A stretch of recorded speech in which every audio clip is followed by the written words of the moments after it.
So hi friends, welcome to group S friends. ఇవాళ Eenadu current affairs అయితే మనం 1 by 1 అయితే డిస్కస్ చేద్దాం. సో ప్రతిభకు పట్టం. సో రాష్ట్రపతి ద్రౌపది ముర్ము గారి నుంచి ఖేల్ రత్న పురస్కారాలను స్వీకరిస్తున్న ప్రవీణ్ కుమార్, హర్మత్ ప్రీత్ సింగ్, మను భాకర్. సో గుకేష్, మను, హర్మన్ ప్రీత్కి అండ్ అలానే ప్రవీణ్కి ఖేల్ రత్న అయితే అందిందంట. సో ఇటీవల మనం ఆల్రెడీ ప్రీవియస్ సెషన్స్లో మనం ఆల్రెడీ డిస్కస్ చేసాం. సో ఎవరికైతే వచ్చాయో, బట్ నిన్న మనకి ఈ యొక్క అవార్డ్స్ అనేది ఢిల్లీలోని ద్రౌపది ముర్ము గారు, అంటే మన ప్రెసిడెంట్ ఆఫ్ ఇండియాకి హెడ్ ఓవర్ మనకి ప్రెసిడెంట్ ఆఫ్ ఇండియా నుంచి మనకి రావటం జరిగింది. సో అండ్ అలానే జవాన్జీ దీప్తికి ప్యారిస్ పారాలింపిక్స్లోని కాంస్య పథకంలో సత్తా చాటిన తెలుగు అమ్మాయికి ప్యారిస్ క్రీడల్లో పథకం సాధించి తెలుగు రాష్ట్రాలకు తలమానికంగా నిలిచిన దీప్తి అర్జున అవార్డుతో మరోసారి గర్వించేలా చేసింది. సో తెలంగాణ రాష్ట్రంలోని మారుమూల గ్రామం నుంచి పారా అథ్లెటిక్స్ ప్రపంచ మేటి క్రీడాకారిణిగా ఎదిగిన దీప్తి ఎంతోమంది క్రీడాకారులకు స్ఫూర్తిగా నిలుస్తోంది. సో శుక్రవారం అర్జున అవార్డు అందుకున్న దీప్తి సో మనకి ఈ యొక్క వేదిక అనేది ఢిల్లీలో జరగడం జరిగింది. సో నెక్స్ట్ కరెంట్ ఈవెంట్ చూసుకున్నట్టయితే ఎన్డీఏ ఉక్కు సంకల్పం. సో ఎలాంటి ఉడుకుదొడుకులు లేకుండా ప్లాంట్ పూర్తి స్థాయి ఉత్పత్తి సామర్థ్యంతో నడిపించేందుకు 11,440 కోట్ల ప్యాకేజ్ అయితే ప్రకటించడం జరిగింది.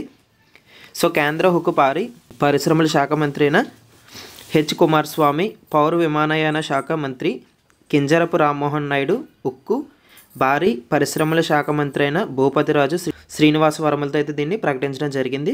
సో నిన్న క్లాస్లో ఆల్రెడీ మనం 11,500 న్యూస్ పేపర్లు ఇవ్వడం జరిగింది. సో ఈ అమౌంట్ అయితే గుర్తుపెట్టుకోండి. ఇప్పుడు అమౌంట్ అనేది పక్కకు పెట్టి 11,480 కోట్లు అమౌంట్ అయితే మీరు గుర్తుపెట్టుకోండి.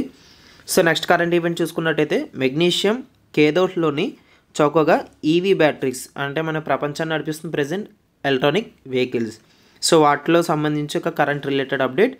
So smart phones, laptops, electronic వాహనాలు విస్తృతంగా ఉపయోగించే లిథియం అయాన్ బ్యాటరీల ధరను గణనీయంగా తగ్గించే ప్రత్యామ్నాయాన్ని ఒడిషాలోని Rourkela national institute of technology చెందిన పరిశోధకులు అయితే కనుగొనడం జరిగింది.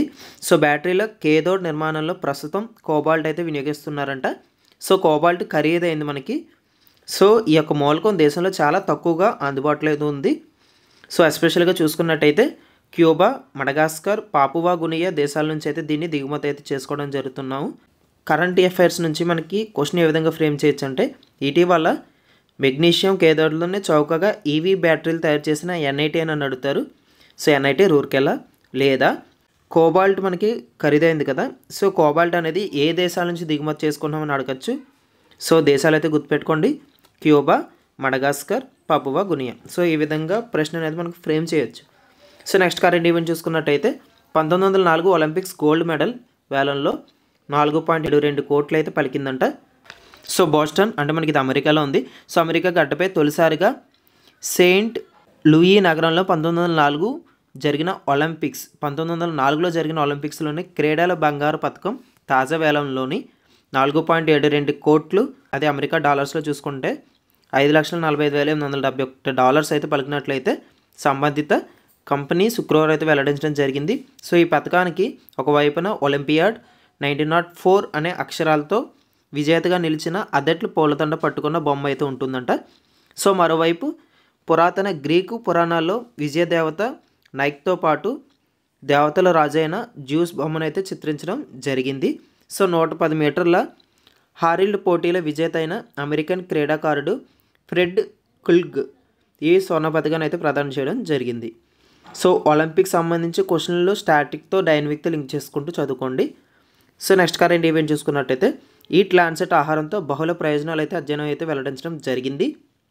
సో ప్రసిద్ధ వైద్య విజ్ఞాన పత్రిక లాన్సెట్ చట్రం కింద అంతర్జాతీయ శాస్త్రజ్ఞులు సంఘం 2019 జనవరిలో సిఫార్సు చేసిన ఆహార నియమాల డైట్ను పాటిస్తే బహుళ ప్రయోజనాలు అయితే కలుగుతాయని తాజా అధ్యయనం అయితే పేర్కొనడం జరిగింది. సో నేచర్ సస్టైనబిలిటీ మ్యాగజైన్లో ప్రచురించిన అధ్యయనం ప్రకారం ఈట్ లాన్సెట్ ఆహారంగా పేర్కొని ఈ నియమాలను పాటిస్తే సో ప్రపంచంలో సాగుబడి కింద ఉన్న భూమి విస్తీర్ణం 40% అయితే తగ్గిపోతుందంట. సో సాగునీటిలో 80% ఆదా అవుతుంది. సో లాన్సెట్ సూచించిన పౌష్టికాహారంపై వ్యయం వచ్చేసరికి 4.5% పెరిగిన ప్రజలకు బలవర్ధక ఆహారం అయితే లభిస్తుందంట. సో లాన్సెట్ మీద మనకి నివేదికల మీద ప్రత్యేక ప్రశ్నలు అయితే ఖచ్చితంగా అడుగుతారు. సో నెక్స్ట్ కరెంట్ ఈవెంట్ చూసుకున్నట్టయితే వరల్డ్ బ్యాంక్ సో ప్రపంచ బ్యాంక్ తాజా అంచనాలు అయితే వేయడం జరిగింది. సో వచ్చే 2 ఆర్థిక సంవత్సరాలు 2025, 26 26-27 ఆర్థిక సంవత్సరం చూసుకున్నట్టయితే మనకి ఒక జీడిపి అనేది 6.7%గా కొనసాగొచ్చని ప్రపంచ బ్యాంక్ తన తాజా అంచనాలు అయితే ప్రకటించడం జరిగింది. సో 2025-26లోని దక్షిణాసియా వృద్ధి వచ్చేసరికి 6.2%గా ఉండొచ్చని అయితే పేర్కొనడం జరిగింది. సో నెక్స్ట్ కరెంట్ ఈవెంట్ చూసుకున్నట్టయితే సో భారత్లో అంచనా కంటే ఎక్కువ మందగమనం. So IMF international monetary fund so పారిశ్రామిక కార్యకలాపాలు అంచనాల కంటే వేగంగా తగ్గడంతో సో భారత వృద్ధి రేటు 2026 వరకు 6.5%గానే ఉండొచ్చని అంతర్జాతీయ ద్రవ్య నిధి IMF అంచనా వేయడం జరిగింది. సో తన తాజా వరల్డ్ ఎకనామిక్ అవుట్లుక్ నివేదికల్లోని ఈ యొక్క విషయాన్ని అయితే పేర్కొనడం జరిగిందంట. సో 2023 భారత వృద్ధి రేటు చూసుకున్నట్టయితే 8.2% అయితే ఉండగా సో అది 2024లో 6.5%కి అయితే పరిమితమైంది. సో అంతర్జాతీయ వృద్ధి చూసుకున్నట్టయితే 2025-26లోని 3.3% వద్ద ఉండొచ్చని IMF అయితే పేర్కొనడం జరిగింది. సో 2000 నుంచి 2019 మధ్య సగటు వృద్ధి చూసుకున్నట్టయితే 3.7% కంటే ఇది తక్కువే.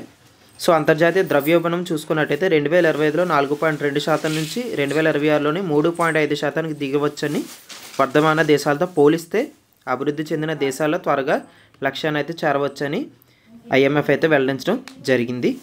సో అమెరికాలోని 2025లోని 2.7% వృద్ధి రేటు అయితే నమోదు కావచ్చని IMF అయితే వెల్లడించడం జరిగింది. సో నెక్స్ట్ కరెంట్ ఈవెంట్ చూసుకున్నట్టయితే గాల్లో పేలికపోయిన స్టార్షిప్ వ్యోమనౌక క్షేమంగా తిరిగి వచ్చిన బూస్టర్. సో అమెరికాకు చెందిన SpaceX సంస్థ ప్రతిష్టాత్మకంగా రూపొందించిన రాకెట్ ప్రయోగం విఫలమైంది. సో అయితే దానికి ముందు బూస్టర్ లాంచ్ అయితే క్షేమంగా అయితే తిరిగి వచ్చిందంట. సో తాజా ప్రయోగంలోని ఆధునీకరించిన స్టార్షిప్ ఉపయోగించడం జరిగిందంట. సో దీన్ని నింగిలో పరీక్షించడం ఇదే తొలిసారి. సో 125 మీటర్ల పొడవైన ఈ రాకెట్ టెక్సాలోని ప్రయోగ వేదిక నుంచి నింగిలోకి అయితే దూసుకెళ్ళడం జరిగింది. సో ఈ వ్యోమ నౌకలోని డమ్మీ ఉపగ్రహాలు అయితే ఉంచడం జరిగింది. సో ఇది SNDలోనూ భాగంగా ఇంటర్నేషనల్ కరెంట్ అఫైర్స్ అయితే లింక్ చేసుకుంటూ చదువుకోండి. సో ఇది ఇవాళ ఈనాడు మనకి కరెంట్ అఫైర్స్. సో మరిన్ని APPSC, TSPSC, staff selection commission, రైల్వేకి ఉపయోగపడే కరెంట్ అఫైర్స్ కోసం మన ఛానల్ అనేది సబ్స్క్రైబ్ చేసుకుంటూ ఉండండి. అండ్ అలానే మన ఛానల్లో ప్రతిరోజు వీడియోస్ అయితే వస్తాయి మీకు కరెంట్ అఫైర్స్ అనేది. సో మన ఛానల్ అనేది విజిట్ చేస్తూ ఉండండి, మన ఛానల్ అనేది సపోర్ట్ చేస్తూ ఉండండి. So that's it for today's video and thank you.